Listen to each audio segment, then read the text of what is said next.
Ladies and gentlemen, welcome to the air with Brian Gregory. We are post July 4th now. It is July 6th.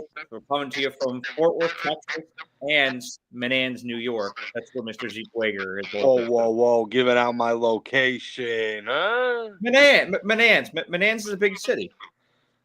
Call it Albany.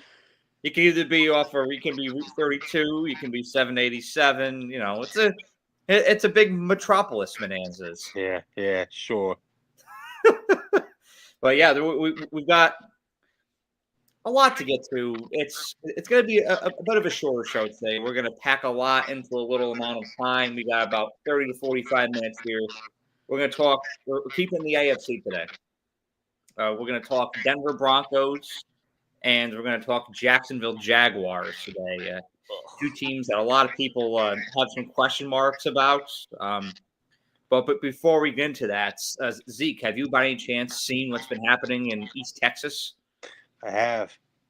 That is unbelievable. I've never seen flood levels rise that quickly. Yeah, no, that's definitely scary stuff. That's some scary shit. It's about 2.5 hours from here, 2.5, 3 hours from here. Well, at least you weren't affected, goddammit. Well, I was gonna say, put prayers up to everybody that was, because that's a very scary situation. That's one goal of the era here is I want to find ways to put together funds to benefit things like that. I just have to figure out how to do it. But if anybody has any ideas on how to help out or any donations, please let me know in the comment section below. I'd love to contribute. But let's shift gears and talk Denver Broncos here. And so there's a lot of people out there that claim that this could be one of the Chiefs' biggest challengers this year, especially in their own division. They had a very active offseason. But the question is, will their activity this offseason translate into success on the field? What say you, Mr. Wager? All right, and that's the thing. Like Hufunga, he's another guy. When he's healthy, he's pretty good, and he was trending upwards, but then it was injury after injury after injury. Greenlaw came out the Achilles, and so that'll be interesting. I don't know. Denver with me, Sean Payton's also. I'll never forgive Sean Payton because of the fact that I don't know. There was a couple times I was rooting for him and Drew Brees, especially against your boy, Mr. Brady, and guess who couldn't get the job done? The Saints. Oh, Sean Payton. So it's okay. This is also a team that Miami hung 72 on, but anyway, I just had to throw that in there. No, Zeke has. Don't you have like a signed PS5 controller from Sean Payton? That's your guy. Right. Yeah, right. I hate Sean Payton. But that's the thing. That's why, you look at Denver, you got to respect them because at the end of the day, they have a guy that can actually win ball games, and that's the scary part. And what Bo Nix, the thing is, last year Bo Nix actually showed more than I expected. I think most people, right? So it's going to be interesting to see if that continues, or is he going to have a little sophomore slump, or is he going to keep trending in the right direction? I'm interested to see. Because of Sean Payton, I hope it goes terrible. But no, Denver is one of those teams I've always kind of rooted for. I've always liked the organization. I've never had any beef with them. They've made some good additions, but I still think offensively, they need more firepower. That's it's funny that you use that exact word, firepower, because when I was preparing for this earlier, I wrote that exact word down. Not enough firepower on the offensive side of the ball. Now, what I will say is that foundationally, they have it in place in Denver, and what I mean by that is offensive line. Doing some research on that, they had the fourth best run block win rate in 2024, and so they made way for their run game. And there are only a few lines better than them at that. Like obviously Philly and those that are elite, but like their line is up there. And they also led the league with the lowest blown block frequency last year. It was like 2.9%. These guys they don't lose blocks. The guys that they've drafted for this line, like they've really hit guys like Quinn Miners, Garrett Bowles, and then my guy McGlinchey. No, he's a bum. Quinn Miners. I love Quinn Miners. Remember the picture of him and the pregnant chick a couple years ago? That shit was hilarious. He was one of those guys who had a really good Senior Bowl when he came out. And you know how a Senior Bowl can be sometimes. It's like, all right, like, yeah, you could put a little stock into that, but at the same time, like, you don't want to get too crazy. And because he would just maul guys. And he's one of those guys that was translated to the league. I mean, you look at him, he's a rough looking dude with the teeth missing and the long hair. He's a guy you don't want to be across from. I love it. I love it. He's got like that real gritty look to him. It's like you look at him, he's got that face mask. You're like, oh fuck! It's like I got to go up against this dude today. He's kind of like the guy in Tampa Bay, Mouch, the one from North Dakota State with the missing teeth too. Like he's got that intimidating look to him. He's very physical. I love that. You know, he makes waves with running backs. Helps Bo Nix buy some more time. Those are the kind of guys you need. Like I think he's an offensive lineman that's going to get paid eventually. So you know, I really hope that that's the case for him.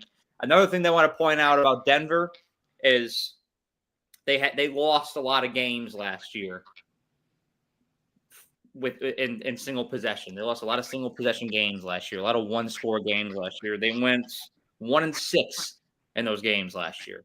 Yep. And so that's just one of those minor adjustments there where and I mean you remember how painful that Kansas City game was, the missed field goal, the blocked field goal. I mean, fuck, I feel like that was if I'm a Denver fan, I don't care what happens after that game. Like that's a division game. That's going to sit with me. Like that just straight pissed me off, especially after dominating Kansas City on the line of scrimmage for most of that game. Like it's painstaking. So they've got to limit that this year. Those close games, they've got to capitalize. When you look at that 1-6, they were a 7 seed.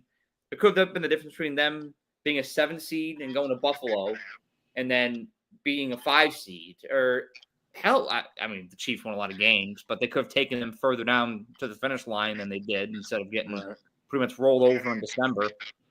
It could have looked a little bit different. But that's, you know, they also added J.K. Dobbins, which, you know, I like J.K. Dobbins. I've been pulling for him. I know he's one of your Ohio State guys. And you know, guys, like when he's in, he can be a factor, but he is injured a lot. And so last year was the first year in a long time that he's actually had a good amount of time to actually play. So it's hard. Like you see it last year, like, oh wow. I'm like, yeah, you'll get spurts of that, but you know, when you get injured that much, that's not just a coincidence. It's especially the older you get, the more it's probably gonna happen. So that's our part, and that's why he kind of sat out there for a little bit. No one was rushing to the table to sign him because he'll bring you value, but it doesn't really move much for him. You know, I mean, yeah, Denver ran the ball well last year, but I mean, think about it. A guy like Javonte Williams never panned out there, who I thought was going to be a beast there. He's another guy who's injury prone. Like, I can't tell you who was the last real running back for Denver that we looked at and was like, oh, okay. Could it actually be C.J. Anderson? Maybe. I didn't even think about how short-lived that was. I mean, probably the last sustainable one was probably our boy Noshawn Moreno. Yep. If you really, which is insane. All right. So but that's what I mean when it comes to when it's going to come, especially in tight possession games. You know, when it's a one possession, got to run the ball. You need a playmaker. It's the same thing with wide receiver. Cortland Sutton's a good player. He gets hurt a good amount. And on top of that, like, he's not a dog. He's a good player, but he's not a dog. And I get you don't want to spend the big money and all that, but at some point you got to be a little more aggressive. And I feel like they could have done more. I thought they could have done more on with that wide receiver core. I definitely agree with you there. I was going to bring that up. I thought because they were very aggressive on defense, right? And which, yeah, I mean, a lot of teams in the AFC West have invested in that. Like I feel like you see the Raiders do that all the time. The Chargers have done it a lot over the past 5 years, trying to stop Mahomes. But the thing is, newsflash, like You're not going to stop Mahomes. You can slow him down, Right. but at the end of the day, you have to have something on your offense that's going to go toe-to-toe with Kansas City's offense. Right. And you saw it a little bit out of the Chargers, but again, it's not consistent. It hasn't been consistent. And so I look at Denver and I'm like, yeah, that defense looks ferocious. Like they're going to be a team where when you play them this year, you're going to feel that you played them, and that's great for your team's identity, having that stamp of toughness. But if you really want to compete with that team in cherry red and mustard yellow, you've got to have some dogs in that receiving core. And when I look at Cortland Sutton, who, like you said, he's a good receiver. He'd be a highlight reel guy sometimes, but he's not consistent. Right. He does get injured a lot. Marvin Mims Jr., Devon Vele, your boy Trent Sherfield is there now. Special team guy. Like, like that, and that's just gonna be their problem. And at the end of the day, even if you have a top 10 defense, there's gonna be days where the defense doesn't play well. They're not in sync. It happens. And your offense is going to need to respond, and it's just going to be one of those things, especially if Bo Nix doesn't continue to go the way that it looks like he might go. It's going to be troublesome for Denver, especially in the AFC. The AFC is so deep that it's just you got to have more. You have to. You've got to have those extra layers. I mean, that was my takeaway when I watched that Broncos-Bills game in the wild card last year. Like that was my takeaway. Was like, man, these guys just do not have the firepower on the offensive side of the ball. Well, right, and say they match up with Baltimore in the playoffs. They take away the run game. You're making them one-dimensional. They have to throw the ball. I'm gonna be honest. It's probably not going to end very well for Denver. It could be another like 38-10 football game, and right. You don't want. You want to take the leap this year. Like, it's great that Denver made the playoffs this year because it was the first time. It was the first time they made the playoffs since the Super Bowl run. Correct me if I'm wrong. Yeah, I believe so. Yeah. So, like, that's huge, especially for Sean Payton in his second year there. Like, that's massive. But you've got to be making those strides. You've got to be accelerating, like having that growth every year. Like now the goal this year is you've got to compete in one of these playoff games. You got to go up against Baltimore or Buffalo or Kansas City, and you've got to go toe to toe. Right, and that's part of it too. Is the fact that I think because of the way last year went, automatically your schedule kind of gets bumped up a little quicker. Like, all right, like that's what we got, so we should probably push us along a little bit. You can't always rush things, but when you have that kind of success year one, sometimes you should accelerate a little bit because clearly something's working. The recipe's there. Keep cooking. Well, especially, and I see a lot of organizations do this. This is one of my favorite transactions you can make in the NFL is when you have a young quarterback, rookie second year, and he's showing you he's got it. You've got to capitalize off of the confidence that he has. Right. I compare it to getting golf lessons. I have to get golf lessons here soon because I hit the range yesterday and I was smacking the shit out of the ball. Mm-hmm. But if I wait too long, bad habits can develop.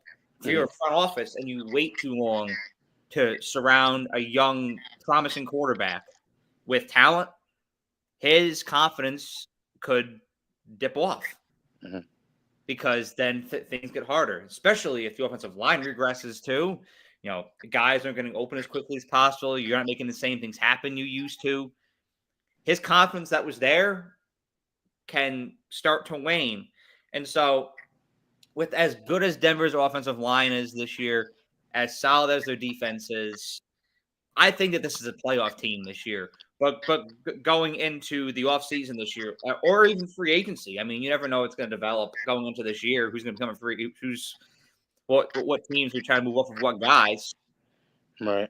Maybe it's one of those things where you go sign somebody from another team for your receiving core, but something has to get beefed up there at some point to capitalize off of the window that Bo Nix has here.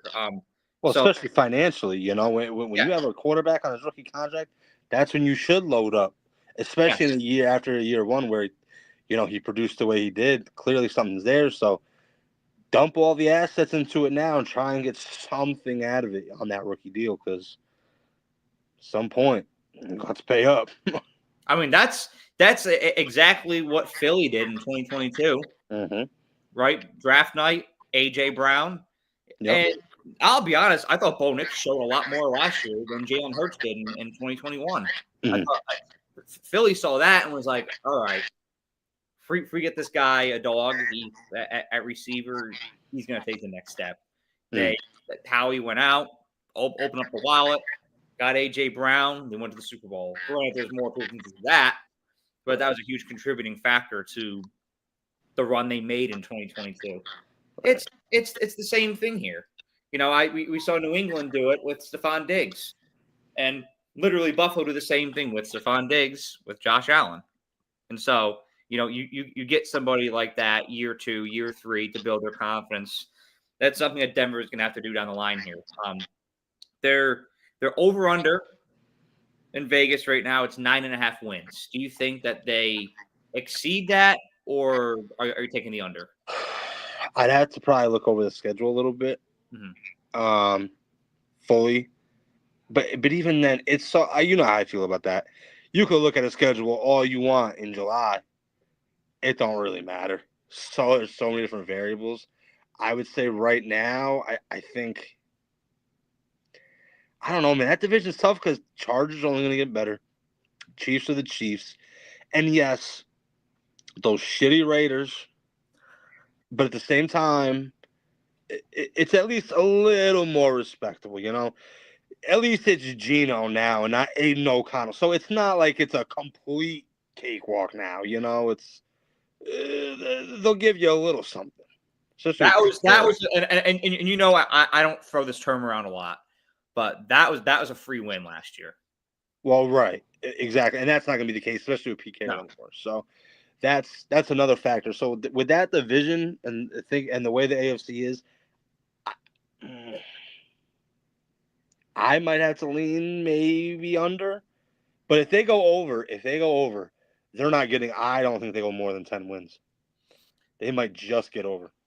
I'll be honest. This was one of those over unders that I thought hit the nail around the head.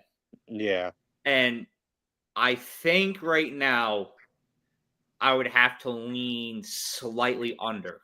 Yeah, and I have to say 9-8. I'm not going to go 8-9, but I like that. That's their range. I think it's 8 to 10. So 9.5 is perfect. Right. No, I agree. They definitely got that. Betting man, my gut tells me 9-8. Well, guess who is a betting man, pal? This guy. Well, that's because you live in New York and I live in Texas. That is true. That's the other thing, people, is this guy, every time I go visit, every state he lives in doesn't have sports gambling. I said, Brian, you got to go tell these lawmakers down here. They got to get it together here, Everywhere I live, no gambling, no weed. Alabama and Texas, man. That's how they operate. They don't play around. No, they don't. They don't fuck around, man. They stand on business. And so we covered the Broncos there. I think we gave a pretty good summary.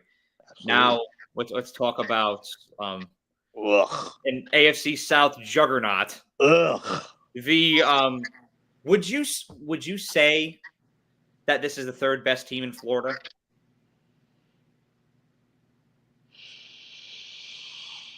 Yes. You think that your Dolphins will be better than the Jaguars this year? Yeah, that's fair. I can vouch for that. I have to think about it for a second, but I think I agree.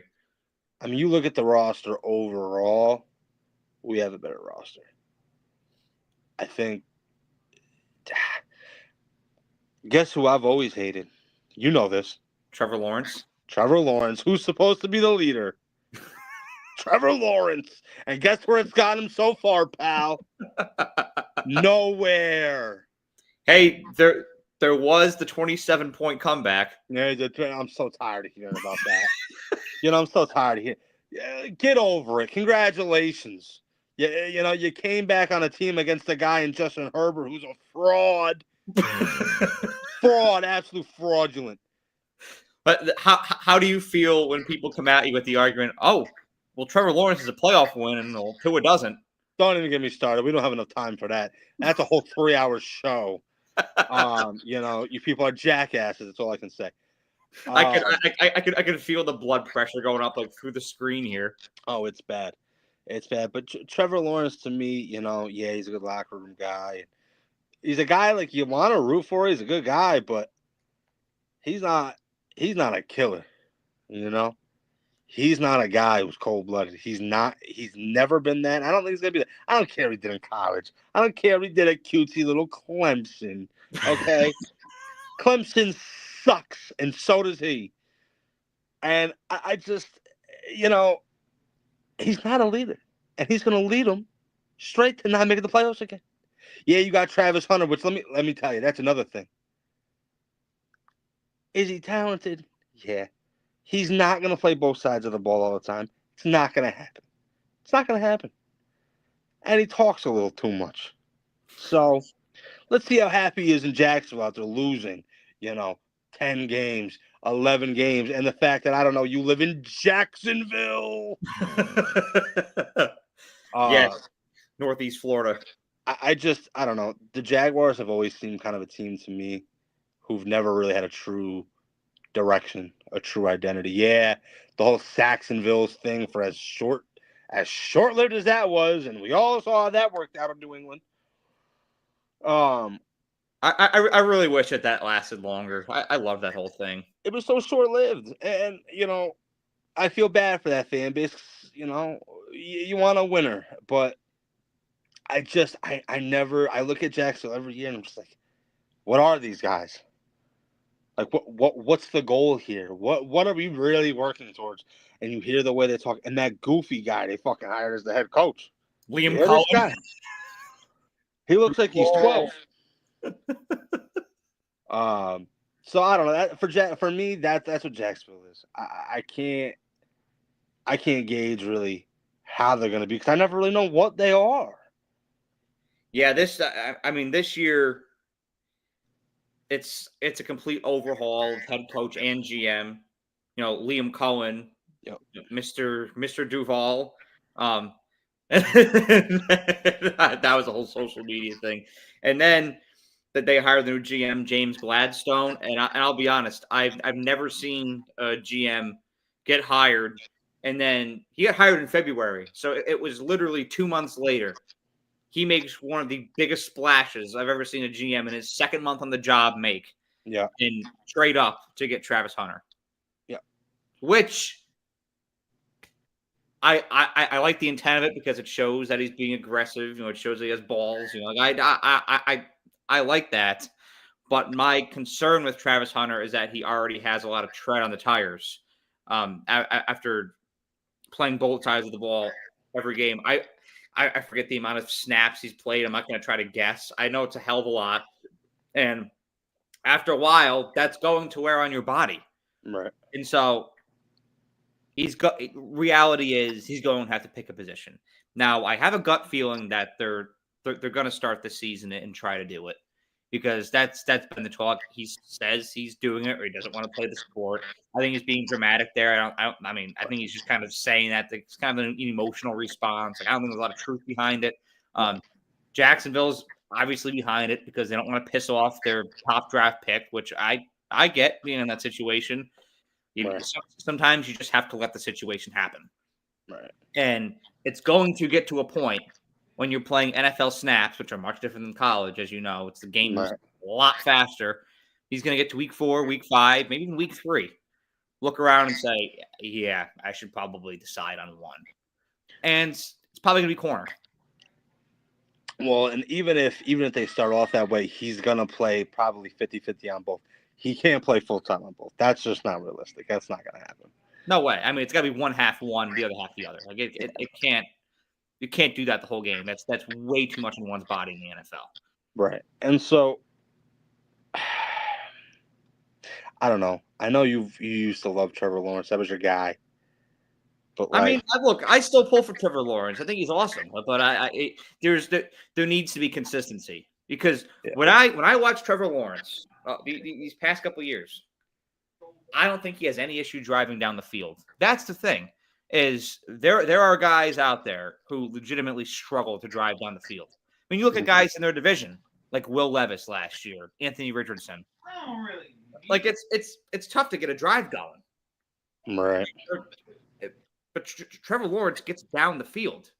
That's not the issue. It's more so turnovers, getting down there and then going 3 and out, and having to settle for a field goal. Red zone efficiency and just turn the ball over, whether it's interceptions or fumbles. It's been a big thing. And so you limit those things and make things happen in the red zone. I think he has potential to be one of the better quarterbacks in the AFC, but that's just got to take place. He's got to polish up on those shortcomings that we've seen the past 2 years and see more of what we saw in that little glimpse in December of 22 into those playoffs. And again, like you saw, there's a tale of 2 games with the Chargers. Mm-hmm. So and that's been like the summary of his career so far. There's the razor sharp Trevor Lawrence, and then there's the fumble at the worst possible time. And so it's minimizing that second element and maximizing the first. Well, that's the thing. And there's times where you see him and he just looks flustered. He'll throw into super tight windows when he doesn't need to. Throwing into triple coverage. Like he's just sometimes he's a deer in headlights. And I don't and you know how that is. Yeah. Your confidence will start dropping. And listen, at that level, if you don't have confidence, you don't got game. Mm-hmm. You know, and that's gonna be a tough one. And listen, like I said, yes, I don't like Trevor Lawrence. I don't think he's all that. I never have. I've always stuck true to that, haven't I? You have. I've said that since the beginning, even before he got in the league. I think. I mean, it is nice that the fact they have a GM now who's going to be a little more aggressive, and you go take a big swing like that. But damn, you better hope that swing pays off. You know, if that doesn't pay off, I mean, that's a big blemish right there already to start. So that'll be big for him. And who knows? You know, when you get a whole overhaul like that, you never really know what you're going to get. And that's another reason, yet again, why Jackson was a tough one and an interesting one because nobody fully knows yet. Who knows? He might unlock Trevor Lawrence this year, and he might just throw it all over the yard and ball out. Who knows? That's kind of part of the intrigue of Jacksonville that I'm kind of looking forward to. Because again, every time I've watched them the last couple of years, I'm not excited to watch a Jaguar game. I'm just not. I feel like I get the same result every time, and that's being let down. So, well, and they drive me crazy because of the consistency. Like because it drives me nuts because I see good things happen, and then it just falls apart. Like there's some teams like the Raiders at one point last year. Like they just suck. Okay, like they can't move the ball. They can't score more than 13 points. Like watching them it just sucks. Right. And like I honestly would probably rather watch Laverne and Shirley. But Jacksonville's different. Like Jacksonville is, I see them do things. I see them drive on the field, but then they don't get anything out of it. And so maybe it is Liam Cohen that places that emphasis this year on the red zone. I don't know what they're doing in practice this summer and training camp that's going to help them elevate their game inside 25 yards. Mm. But maybe Liam Cohen helps them get over that hump. And if Travis Hunter really pans out, you know, if he has a Rookie of the Year type season, James Gladstone is going to look like a genius. All right.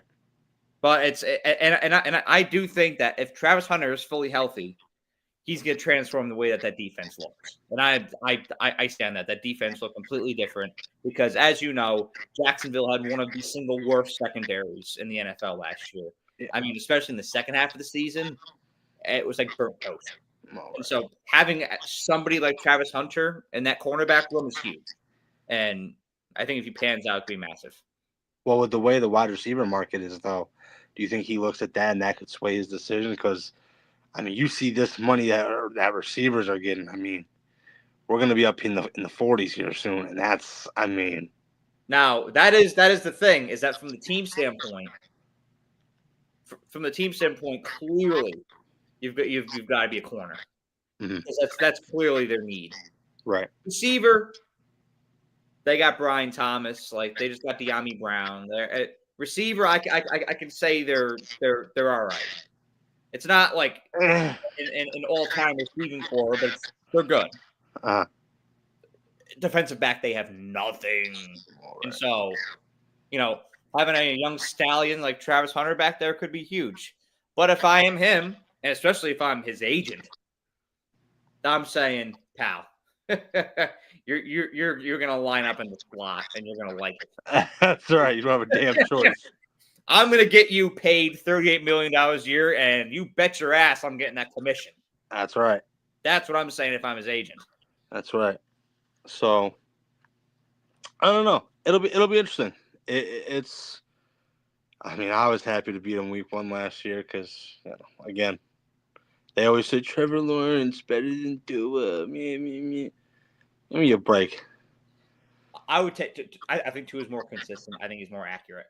Yeah, well, when he's healthy, which I've always said that, but you know how that goes. But I had to bring up my quarterback. I have to do it at least once every show because I'm the only one out here doing it. God damn it! You're gonna die on this hill. Yeah, absolutely, I will. Twice on Sundays. Can't wait to start the season. Oh, dude, we're in for a long one, and then hopefully for the Jaguars, a good one. Now, the Jaguars did make some off-season moves. Like they got Patrick McCarry from Baltimore for the offensive line, which is something. Again, De'Ami Brown from Washington, something like he started to emerge last year. But Brian Thomas is obviously a run. I mean that's they hit on all 4 cylinders with that guy. He was a steal. And then this is one benefit for Jacksonville here. They have the 6th easiest schedule in the NFL. Mm-hmm. Now that's big, especially if they want to bounce back from last year, because correct me if I'm wrong, but they were 4-13 last year. Yeah. And so, anything is better than that. I think that they definitely surpassed that win total with their schedule. But the over-under, it's set at 7.5 this year. Are you going over or are you going under for that? It was higher than I expected. I thought it was going to be more like 5.5. Give me the under. Yeah, that one's because I don't want to say over because I don't see them winning 8 games. Right. Well, and again, first year new system, you're gonna have to, sometimes it pops off right away, but sometimes it takes a couple years for it to fully cook up, and so that's the other thing. People nowadays are so impatient with stuff like that. They just want it now. Give it to me now. Give it to me. But it's like sometimes be patient, and it's gonna pay off in the end. You've got to build this thing up. I see it in sports all the time with people being impatient. They want the team to be good immediately. You see it with decisions that teams make in the offseason. I can probably name a few this offseason, like trying to make something happen right now. Like I saw the Jets try so hard last year to just make the success happen right now. Like they're going out there, they're getting Devontae Adams. I'm firing Salah in week 4. No, going out getting Aaron Rodgers, like doing all these little things to try to win right now. And that instant gratification thing never wins. I think Jacksonville can be good here, especially if Liam Cohen's a head coach. I know people have been banging on him because of the press conference. I can't have an opinion on the guy until halfway through the season, at least. Yeah. I mean, he's inheriting he has a good quarterback. I will say that. That's a plus. He has Brian Thomas Jr. I mean, that's something. Outside of that, I mean, Josh Allen's good. Jalen Walker's good, but outside of that, it's not a great situation. So right. I'm not going to be the guy that's going to bang on Liam Cohen and really chastise him from the jump. I'm just you've got to give this thing time to develop, because I think it's there. I think you have an above average quarterback. You have a 1 in receiver. You have 2 good edge rushers. The interior of the defensive line is not great, but you have 2 good edge rushers. If you start to get some better interior guys, you can get a better, more consistent push. And then, of course, that defensive back room, have more consistency on the offensive line. I keep saying the same word, consistency. Right. Build up the consistency here. I don't think this team is very far off at all, and especially in their division. I mean, it doesn't really take much to. Well, that's the other part is that the division is just putrid. So, I mean, you don't have to do too much. But that's on another one of those things that kind of makes me mad and kind of wish sometimes they would change the way the playoff format is. Because, like, if you win 7 ball games, you should not be able to get into the playoffs. I completely agree. I like that straight seeding model that Detroit pitched, but no, it got shut down. Right. Like, nobody wants to watch that. Hell, I'm going to be honest. I don't think half those guys on that team want to even play that game. Well, think about it. Like we've seen it with those Pittsburgh teams several years. Like the one that went on the road to Kansas City, the one that went on the road to Buffalo with the snowstorm. The one you were like, you're going into that game and like you just know what it is. Right. Like I think they had Mason Rudolph starting in the one game against Buffalo a couple years ago. I believe so. That game was terrible. Yeah, it was on Martin Luther King Day because they had to reschedule it. I was just like, Jesus, this sucks. And hell, even the Bills Broncos game last year, like that game was on, and like that was the one game. Like even as a fan, like you don't have as much of a sense of urgency to flick the game on as you do the others. Right. Like you were looking this weekend, and you had like I was looking forward to that Vikings Rams game a lot. I was like, ooh, that's gonna be a good one. I thought that the Commanders Buccaneers one was a fantastic matchup. I couldn't wait for that one, the nightcap. But I looked at Buffalo and Denver, and I was just like, I know what this is going to be. It's in Buffalo. They're going to shred these dudes. Right. And so, yeah, I don't like seeing like these 7 and 8 win teams getting in the playoffs. It just doesn't look good. But here's the thing about the NFL, and it's shown time and time again, consistently. Like you see certain organizations who never really get to where they really want to get because they're just so dysfunctional. Some things never change. And I hate to say it, but Jacksonville fits into that category. They're a little dysfunctional. They're a team who, same thing with the Jets. Like everyone's like, oh, Jets spent all this money. And obviously, the media are going to talk about them because it's the Jets and it's New York and blah, blah, blah. But come on. Woody doesn't know how to run that goddamn organization. It's a joke. Everybody knows it's a joke. Nobody takes Jacksonville serious. And that's the other thing. And you see it time and time again. A lot of the teams that are consistently good in the league have been good for a long time. Yeah, you get your rare pop. It's like the whole Kansas City with the way they've been doing things with Pat. But things like that, or the way New England was with Brady, that doesn't just happen. That doesn't happen all the time. It's very rare. So, but you look at your Baltimores, who have pretty much consistently been good our entire lives. Pittsburgh, look how long Mike Tomlin's been there. Never had a losing season. Yeah, a lot of times they're average or whatever. You can say what you want, but they're at least in the mix. Yeah, still no losing seasons. Right. Like there's a lot of teams you just look at, you can't take them serious because they don't take themselves serious. And Jacksonville to me fits in one of those. And I hope they prove me wrong this year. I hope there's a little bit of turnaround for them. Now, look, I will say, especially like in our lifetime, I can't rate them as low as like a Jets or a Browns or a Raiders because they have had these like weird spurts of success randomly, but it's never consistent. You never see it year in and year out. Like the AFC Championship run in 2018 and 2007 randomly went into Pittsburgh and beat the Steelers, almost beat the Patriots. They had a slow game, the undefeated Patriots. Like that, just with that David Garrard team, it just come out of nowhere. 1998 AFC Championship, just random out of nowhere. It's like they'll have these little spurts of success, but it's never. They almost beat Kansas City a few years ago. Yeah, Brandon Mahomes just hurt for most of that game, but there's there's these little pockets of success.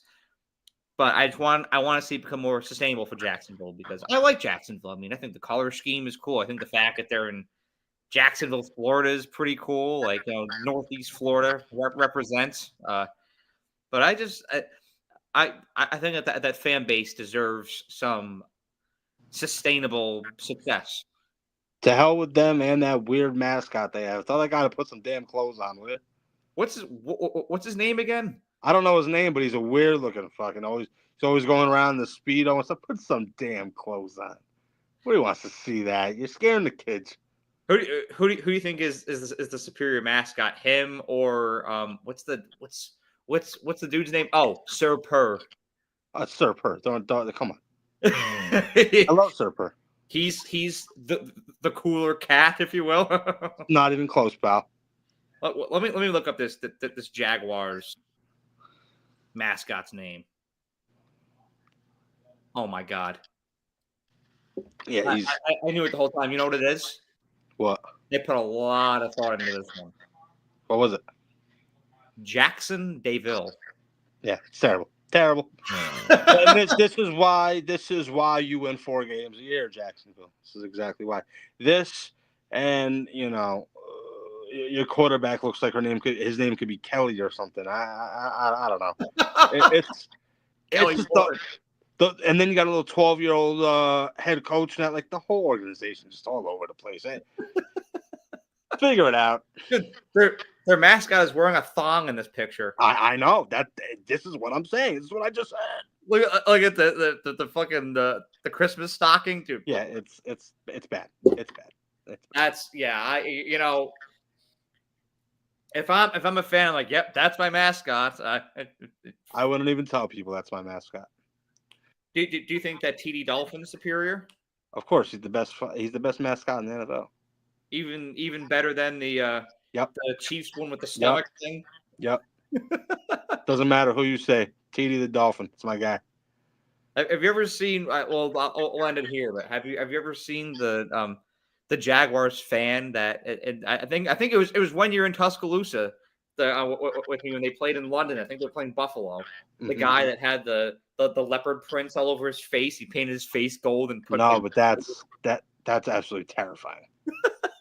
He's there with his wife, and his wife doesn't have any of that kind of crazy fan shit on. But he's sitting there, and he's in like a tux thing. He's trying to get like the London vibe, right? And he has the gold paint and the black dots on his face. Yeah, no, she should have known what she was getting herself into. The Devils, yeah. Poor girl. Well, that's going to conclude our show for today. Zeke's got some business to carry on to, and so do I. It's Sunday, so naturally it's Sunday steak. It's Sunday steak time. Oh, yeah, I know him so well. Hey, I mean, I've been doing this thing for 4 years now. It's predictable. Well, you're not the one that originated Sunday steak. Oh, I am. I am the one that started it. Hey, it is what it is. I started. One more thing before we go. This isn't even a football story. The Washington Nationals, fired their GM and their manager. Who cares? That's another fucking organization. My God. Like, nobody cares. the poor Nationals. Just throw some guys out there and play ball. I don't know. Figure it out. I'll be their skipper. Hey, do what you got to do. Well, it was a pleasure having you on here, pal, and we'll get ready for next week. Anytime, man. Anytime. And thank you all for watching. Have a great day.